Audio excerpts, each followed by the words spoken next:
Hi guys!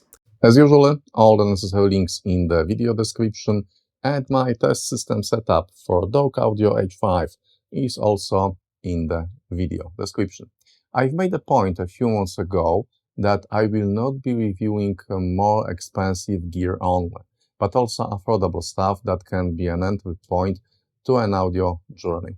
And one of such devices is Douk H5 tube preamplifier and Phono Stage. That is about $89 and has some features that are not quite common at this price range.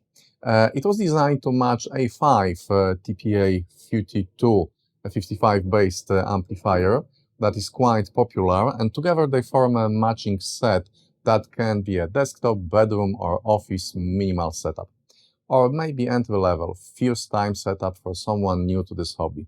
So let's take a look at the specs. The frequency response is specified as anything between 20 Hz and 20 kHz, so that's a standard. But what is a very nice touch is that with this time we are given the decibel drop at the ends of the spectrum, and that's just 0.3. This is not 3 decibel drop, this is 0.3 decibel drop, meaning that the actual spectrum is wider in both directions. THD plus noise for the Phono Stage is specified as 0.15%. Interestingly, for RCA inputs, it's 0.5%, which is basically 3 times higher. Signal-to-noise ratio for the Phono input is 78 decibels, but for RCA input, that's 104 decibels. So this time, the RCA wins. We do have a high-pass filter that cuts bass at 20 Hz, and I will talk about that when I get to the functionality. And we do have, as you can see, 2 tone controls that are giving us plus and minus 6 decibels for both of them. And this guy uses a very interesting tubes because this guy is using 4BZ6 4BZ6 tubes. And why am I saying that this is an interesting choice? Because small guys like that are either using 6J1 tubes or some variation of 12AX7 tubes. These guys are a very interesting choice because they are quite accessible. The prices for any kind of replacements are quite low, and these particular ones are proper GE General Electric made in USA NOS tubes. Yeah, so I really like that choice. Okay, so once I have removed the first one, let's remove the second one, and let's talk about the build. First, the external door. Nothing interesting on top. In front of the device, we have status LED, we have switch that doubles as a power switch and choice for the input. RCA gives us RCA inputs, and Phono gives us Phono Stage inputs.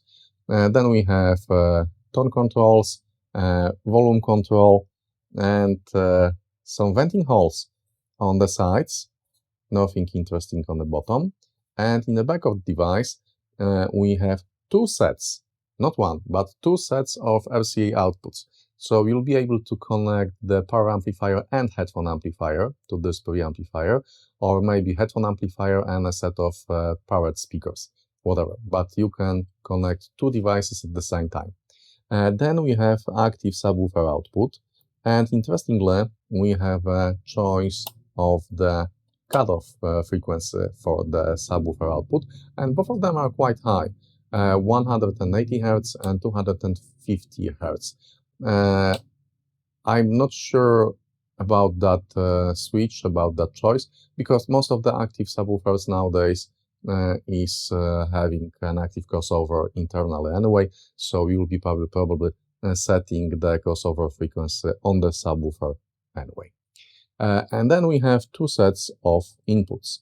The first one is RCA input, and the second one is moving magnet Phono Stage input. We do have a grounding point for a turntable, which is a very useful thing. And then we have additional switch for a high-pass filter, because as I've said, we may decide to cut the low frequency, cut the 20 Hz rumble that may be coming from the turntable. And then we have a standard barrel DC 12 volts connector, and that would be the power supply that we are getting with the device. 12 volts, 2 amperes, but it's not a super high choice. So let's leave it here, and we will talk about that in a minute. In order to get inside of the device, we need to remove all 3 knobs. Yeah, it's quite easy. One more thing I forgot to mention. The tone controls do have a neutral setting marked, so the knob does stay in place. It's not exactly in the highest position, that would be something like that, because of the grooves on the pot. You are not able to place the knob exactly in the middle position. It will be either pointing a little bit to the left or to the right, like that. So, okay. Usually, underneath the knobs, you'd have 3 nuts, but I have already removed them, as you can see. And you also have to remove 2 Allen screws from the back of the device. So let's do that right now, and we will take a look inside of the H5. I really like the tone controls. They help to tune the sound to your liking, but they do not sound brutal, if you know what I mean. Yeah, it's here. Okay, so we can slide the PCB out right now. The front can be also removed. It's quite thick, as you can see. The whole chassis is quite solid. So let's take a look at the PCB. And we do have a opamp that can be replaced. This NE5552 operational amplifier is a preamp stage. And what else can we see on this PCB? Let's use my stick. The sockets for tubes are ceramic, and this is quite nice quality. Some of the caps in the back here are Rubicons, and some of the caps over here are Samsung caps. Okay, we have 3 pots, as you can see, and we have quite a lot of NE5552 operational amplifiers. And I was curious about them. Obviously, those guys are used for tone controls. They are exactly where they need to be for this particular setup with the volume pot. But we also have one here, and another one up here. So other than that, the build is pretty simple. We do have a DC power supply that's shielded. And I was curious about that number of NE5552 operational amplifiers. And the answer is on the product page. If you take a look at the block diagram, you'll realize that that you have one NE5552 for the high-pass filter. So if you will be using that switch, you'll be also passing the signal through NE5552. Then you have another one for the low-pass filter for the subwoofer output. Then you have the one in the socket that's used as a preamplifier, and you can replace that with anything you like. And then you have another one, actually 2 of them, for the tone controls. And there's another one as an output buffer. So that explains the number of the NE5552. operational amplifiers, and since we're already here, this is what the high-pass filter switch does. It actually cuts the 20 Hz and below frequencies for the turntable input. Okay, so that's all about the build. Let me screw this guy back to normal regular shape. And one more thing, since I'm talking about the build, I was very surprised to find that this guy gets quite warm. Not warm enough to alarm me, but then again, it wasn't really cool. It was very warm to the touch, and I've checked the temperature, and it was something like 32 or 33 degrees centigrade, meaning that you should get quite a lot of ventilation space around this small preamplifier when you will be using it. This is surprising because most of preamps and most of the devices like that are not creating that much heat. Okay, so give me a second and I will screw everything back and we will talk about the sound quality. Be right back. Okay, we're back and let's talk about the sound quality and let's talk about what this little preamplifier brings to the table when you add that guy to your chain. When it comes to the bass, H5 added a touch of warmth to the bass, but it's quite fast, so we are not losing resolution in the low end. Remember, this is a hybrid construction. This is not pure tube construction. We also do have some semiconductors, solid state stuff that helps with the amplification. So we are not losing resolution in the low end, and that's good. And I was also surprised that adding the small preamplifier didn't roll off the lowest bass, as sometimes tubing chain can have that effect. But not this time. It was still all there and with that nice organic warmth on top, without overdoing it. Mid-range. Adding H5 to the chain changes mid-range in an easy-to-spot way. Vocals get that organic quality to them. They seem smooth and natural, but this time we are also losing some fine resolution here. And it appears to be because of NE5552, as when I have replaced it with OPA 828, and then even with OPA 1612, I got that detail back, but without losing that tube touch. So yes, replacing this preamplifier opamp in the middle here does make sense. And if you do have a collection of operational amplifiers, you are more than welcome to experiment with replacements. For me, the best sounding setup was when I was using very fast and precise operational amplifier here, and I had this smooth organic magic sprinkler from tubes on top of that. Now, treble. Treble is a very similar story. Add H5 to the chain and it will get smooth and easygoing, but you will lose some transparency. Replace NE5552 with OPA 828 or 1612 or 1656 and you will get best of both worlds. So that's quite nice. And the changing operational amplifier view actually works. Resolution. Adding the new element to your chain always results in losing some of the fine resolution. There is no way around it. And it works the same way with H5 and expensive preamplifiers that are many times the price. It's a trade-off. You are giving up some of the detail for added warmth and organic feel that any kind of tube preamplifier, including H5, provides.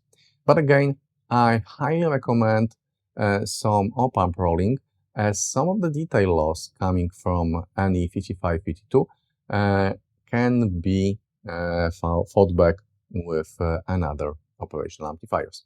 I wish that tone controls that are using NE5552 could also be or completely bypassed, or maybe I would like those additional to NE5552 have in the IP sockets.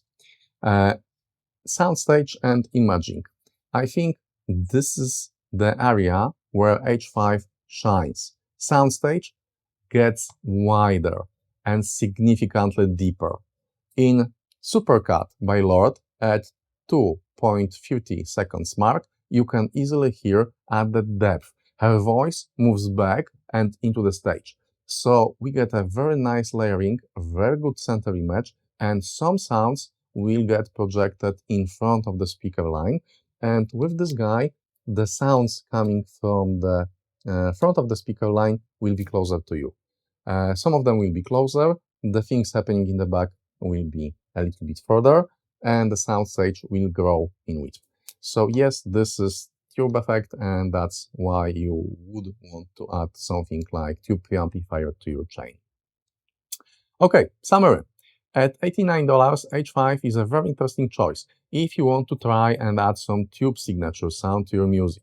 4BZX6 tubes are really cheap, and this is an invite to do some tube rolling, to have some fun with it, as you can have FCA Sylvania tubes for something like $7 on eBay. These are not commonly used, and this means that the prices for the new old stock tubes are still very low. The stock tubes are good, so there is no immediate need to replace them, but H5 is one big invitation to affordable tube rolling. I wish all any 5552 inside were socketed, maybe except for the ones that are working for the for the low pass and high pass filters, because in this particular places it doesn't really matter. But the buffer and tone controls, yes, I'd like to be able to replace them as well. So that would be a way to bypass, or maybe I'd like to have a bypass for the tone controls completely, as replacing single DIP8 socketed 5552 gives immediate boost to the transparency and resolution, but without losing that signature tube sound. I'm not sure if you're familiar with GE tubes, but those guys are pretty good. This is a very interesting choice, and GE tubes work also very well in simple tube buffers when you are using 5654, if I remember correctly, the marking on GE. Okay, I like the internal phono stage functionality, as this is working really well and removes the need for getting separate phono stage. I love the subwoofer output, as this simplifies many setups, but I am not sure about LPF switch in the back. Most of the active subwoofers will have a separate low-pass filter controls anyway. I think this is for passive subs working with separate amplifiers, but if I am correct, these are just less popular scenarios than using active subs. Oh, and one more thing. Yes, Draw Dragon, so capacitance filter helps with the clarity and transparency, same way as linear power supply, and both of them help with sound quality. It gets significantly better, but both of them have comparable prices to H5, so I'm not sure it's reasonable to recommend getting one for H5 alone. If you have one, do use it, but getting one specifically for H5 and paying basically double the price, I'm not sure if that's reasonable. So if you have one lying around, anyway, that will be a quick and effective upgrade. And that's basically it. If you have any questions, give me a shout in the comments. And thanks for watching, and have a great day with your music, guys. And see you next time.